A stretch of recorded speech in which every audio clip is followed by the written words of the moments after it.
believe me. They said that they'll keep me posted, and they left. I felt like I had nowhere to go and no one to turn to, and thought he was gonna come back looking for me. I was very scared for my life. He raped me, and the police really did not believe me at all.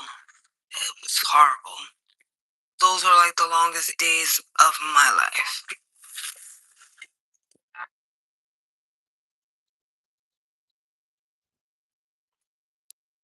Never sue the other driver after a car accident. There's a better way to get paid a way bigger check without having to go to court or pay expensive upfront legal fees. A couple days after Sarah Butler went missing, Sarah's best friend, Sarah's sister, and Sarah's sister's best friend set up an account on that same social network that Sarah had been communicating with online, which I've been sort of casually referring to as the catfishing incident. And within an hour, Lil Yacht Rock sends a message asking, does she want to meet him? Sarah's family and friends were determined to find out what had happened to her. So they set up a date at a restaurant nearby, and then they went to the Montclair police, and so the Montclair police actually went as well. Poor little Yacht Rock even. This a whole grown ass man.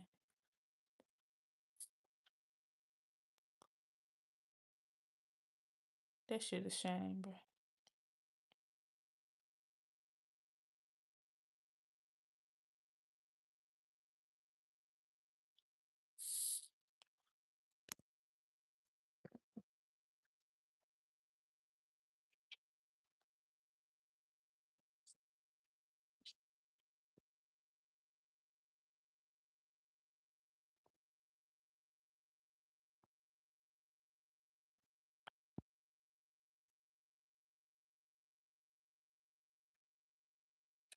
You talking about the movie? I mean, the show.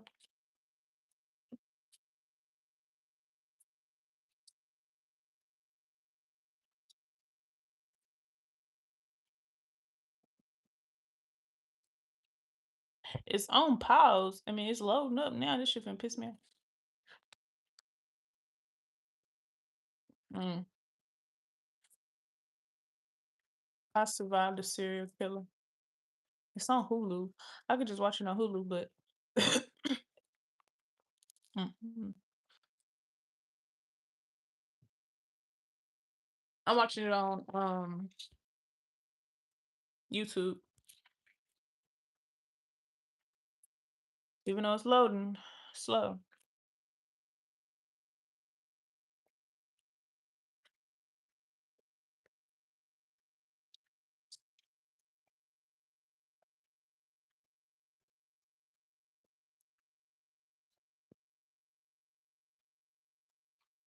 That's good.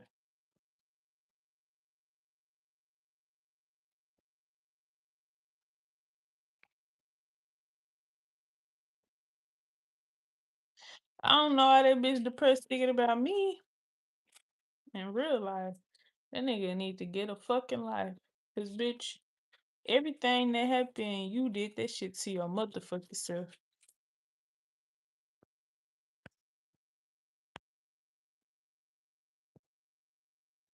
In real life.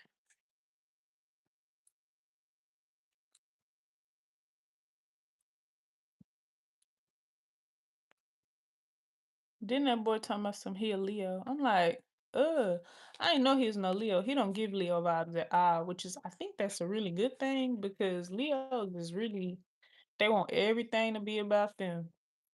Everything. Like they want every little thing to center around them.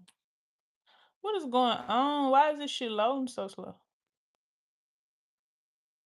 His sister's best friend set up an account on that same social network that Sarah had been communicating with online, which I've been sort of casually referring to as the catfishing incident. And within an hour, Lil Yacht Rock sends a message asking, she want to meet him. Sarah's family and friends were determined to find out what had happened to her. So they set up a date at a restaurant nearby, and then they went to the Montclair police, and so the Montclair police actually went as well. Report little yacht rock, even Told you. Told you, bro. I'm gonna watch this shit on Hulu.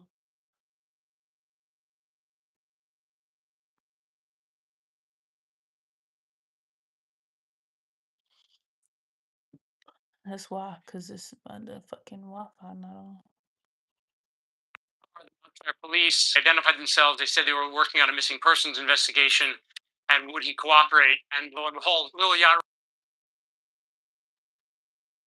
Y'all be saying so much shit that I don't give a fuck about.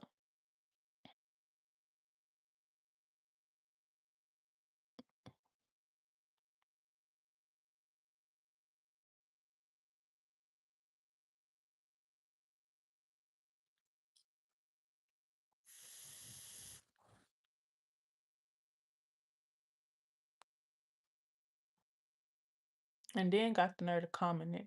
Like, do you know I don't give a fuck about what you talking about?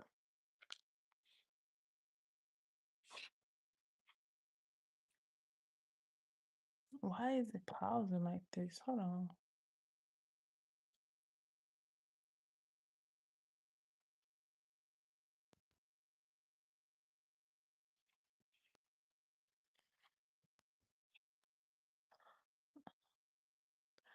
Just I'm finna just watch this shit on Hulu. Fuck it.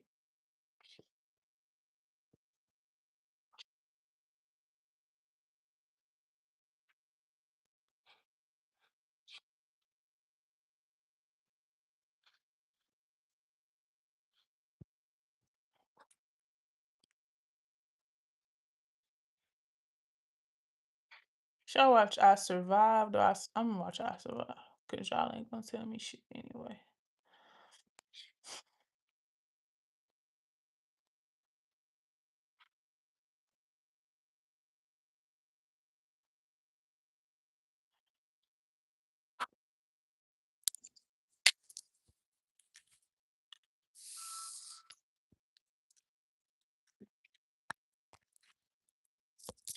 It was chaos. Bodies being thrown about, some still strapped in their chairs, others thrown from their chairs, smoke, fire.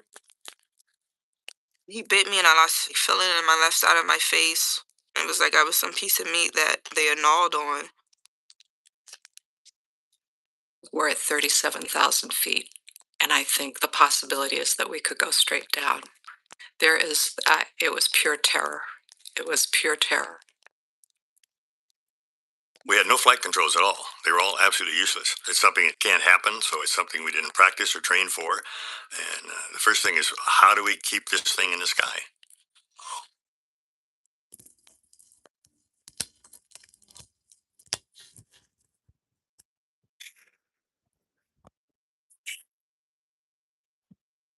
I know people been for airplane crash.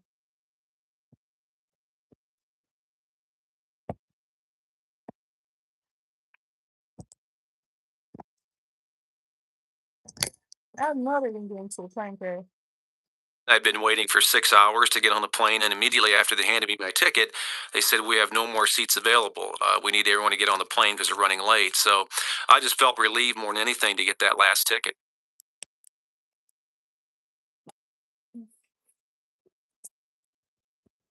Beautiful day. I think it was cloudless day all the way to Chicago. We had taken off. We were about an hour into the flight. Had 296 what they call souls on board. There were 11 crew members, and the rest were passengers.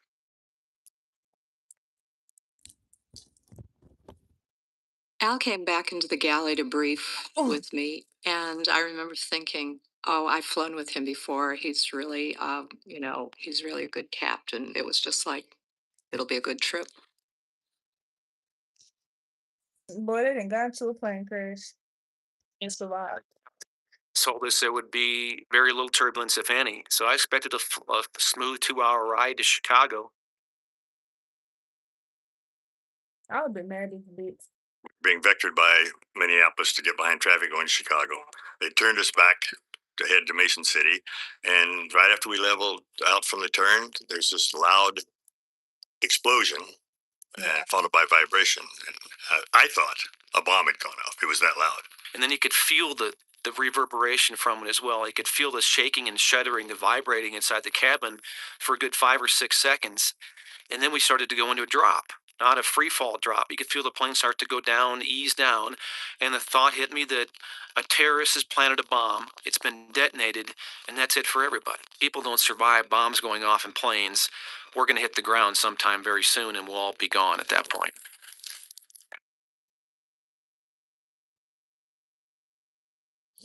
Reasons why I don't ride airplanes. People always ask me why. About that time, And Dudley, our makes second officer, sense called my like attention to that. his hydraulic panel, and we'd lost all the hydraulics, which is something that cannot happen. We had no flight controls at all. They were all absolutely useless. And that didn't make any sense to us. It's something that can't happen, so it's something we didn't practice or train for. And the first thing is, how do we keep this thing in the sky?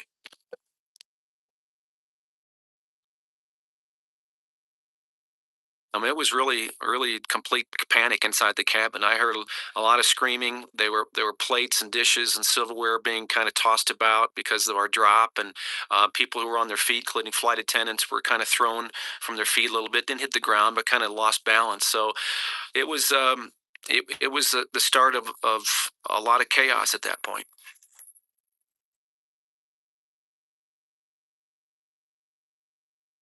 When you have no hydraulics, the only way you can steer the airplane is by power. Now, if you have anything that has an engine on each side, like a boat or a plane or something like that, you have to keep your two power outputs together to go straight. That we know. If you put more power on one side, you can skid the airplane one way. Our biggest problem was how do we do that and also control the altitude? If you suddenly throw the throttles forward, it's like a quick step on the accelerator, pitches you back in your seat. Well, that pitches the nose of the airplane up. And as the airplane starts up, if you close both throttles, that's like stepping on the brakes, it pushes the nose down. But our problem was the airplane wanted to turn right and roll over.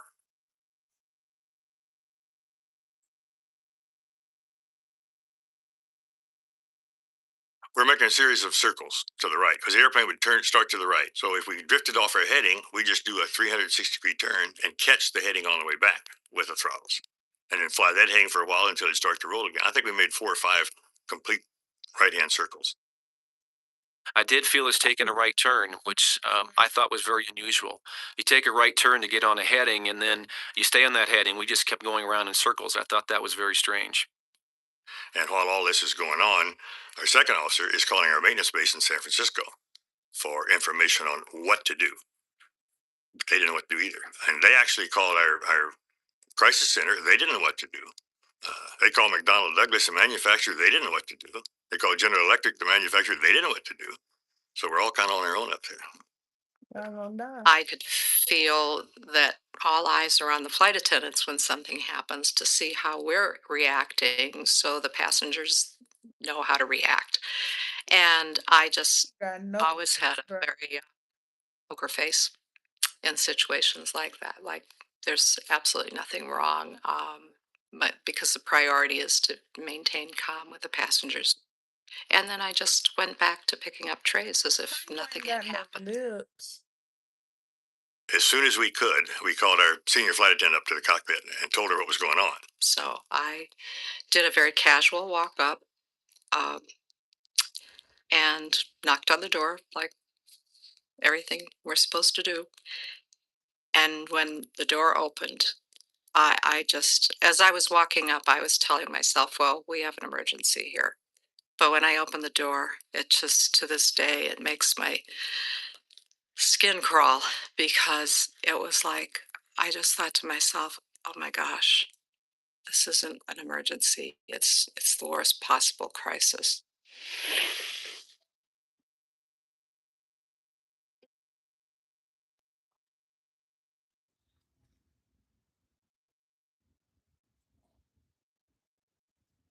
It had to be 1:45 2 in the morning because it was a all night skating in.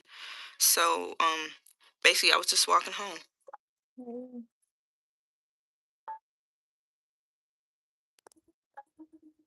My house was like maybe half a mile away. So and I'm approached and accosted by somebody. He kind of like grabbed my arm Like, and I kind of just snatched it away and was like, "Go away." And after that, picked up the pace. He didn't say anything. He just grabbed me.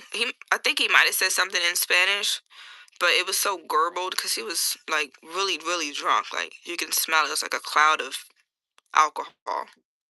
I wasn't scared. I was more like peeved, like annoyed, like it's a bug that won't go away. That's how I felt. So I was walking, and he continued to walk behind me, but he was, I don't know, maybe he was a car length behind me. So it wasn't like he was right on me. So I decided to cross the street to try to, I guess, shake him, because I thought maybe he was walking in the direction I was walking in, because I've already told him no. So maybe he got the message and he understood. He crossed the street right behind me. So I didn't think anything of it because I was almost home, and I knew, once I get through the first door, it locks, so he's not gonna be following me.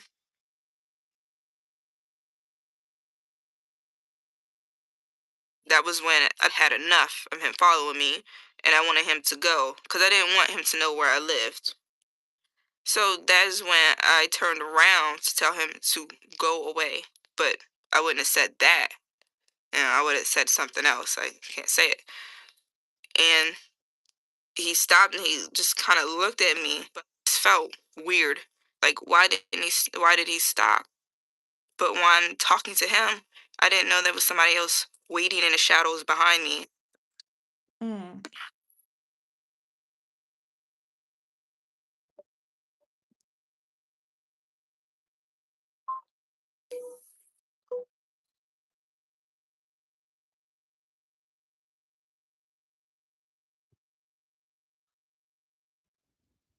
I just thought to myself, oh my gosh, this isn't an emergency. It's the worst possible crisis. And it was nothing unusual. There was no erratic movements or a hectic sense. It was just what was hanging in the air, that it was the worst possible crisis. I could feel it. It just hit me full force when I opened that door.